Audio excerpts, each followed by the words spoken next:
Rice and பாதாம வச்சு wrinkles எப்படி remove பண்றது நான் சொல்றேன். ஃபர்ஸ்ட்டு கொஞ்சம் பச்சரிசி எடுத்து வச்சுட்டு, கூடவே வந்து 6லேருந்து 10 பாதாம் எடுத்து நைட்டே நல்லா ஊற வச்சுருங்க. நெக்ஸ்ட் டே ஊற வச்ச பாதாமோட தோல் எடுத்துக்கோங்க. அப்புறம் மிக்ஸியில ஊற வச்ச அரிசியும், பாதாமும் ஆட் பண்ணி, அரிசி ஊற வச்ச வாட்டரையே கொஞ்சம் ஆட் பண்ணி ஸ்மூத்தா அரைச்சுக்கோங்க. அரைச்ச அப்புறமா அந்த பேஸ்ட்ட ஃபில்டர் பண்ணி, இப்போ அந்த லிக்விட டபுள் பாயிலிங் மெத்தட்ல வச்சு கன்டினியூஸா மிக்ஸ் பண்ணிட்டே இருக்கணும். கிரீமி கன்சிஸ்டன்சி வர வர மிக்ஸ் பண்ணுங்க. அப்போதான் தீயாம நல்லா ஸ்மூத்தா வரும்.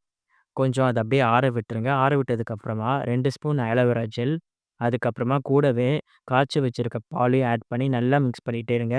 சூப்பர் கிரீமி டெக்ஸ்சர் நமக்கு கிடைக்கும். இத டெய்லி நைட் அப்ளை பண்ணுங்க. ரெகுலர் யூஸ் பண்ணா ரிங்கிள்ஸ் ரெட்யூஸ் ஆகும். ஸ்கின் சாஃப்ட் அண்ட் க்ளோயிங்கா இருக்கும். ஸோ ஃப்ரிட்ஜ்ல ஸ்டோர் பண்ணி 4 டூ 5 டேஸ் யூஸ் பண்ணலாம் இத. ஸோ வீடியோ ரொம்ப நல்லா ஹெல்ப்ஃபுல்லா இருக்கும்னு நான் நினைக்கிறேன். ஷேர், லைக் அண்ட் சப்ஸ்கிரைப் பண்ணிடுங்க. Thank you. பாய்.